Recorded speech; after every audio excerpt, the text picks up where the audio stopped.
Salut, c'est Maxime de Delicious Insights. Dans cet épisode, je vous montre comment vérifier ce que vous vous apprêtez à committer, autrement dit ce que vous avez dans votre stage. L'idée, ça va plus être de prendre une bonne habitude, à savoir faire cette vérification, plutôt que de retenir vraiment la commande, puisque en réalité, il n'y a vraiment pas de complexité derrière.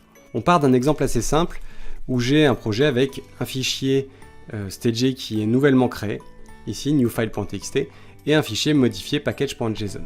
Donc ces deux fichiers sont stagés, je m'apprête à les committer. Avant de committer, je vais donc pouvoir faire une vérification, et cette vérification sur les contenus, au-delà donc de ce guide status que je viens de voir, on va pouvoir faire un guide diff avec une option qui est -staged. Donc je vérifie les éléments qui sont dans mon stage.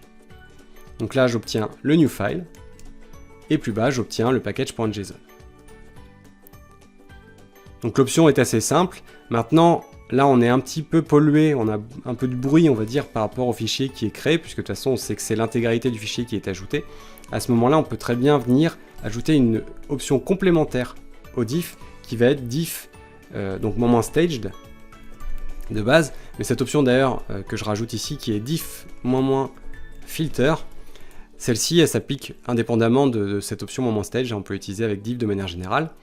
Et donc je vais pouvoir lui passer une lettre, une ou plusieurs lettres d'ailleurs, en majuscule pour dire je veux par exemple les ajouts, les suppressions et les modifications.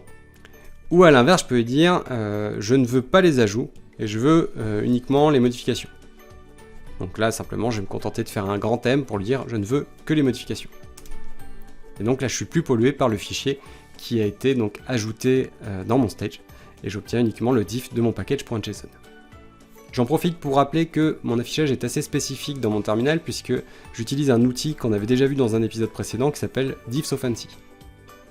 Voilà, c'est tout pour cette fois, je vous dis à très bientôt pour un nouvel épisode. Si tu veux aller plus loin, on donne de super formations. Et si tu aimes ce qu'on fait, pense à liker et n'oublie pas de t'abonner.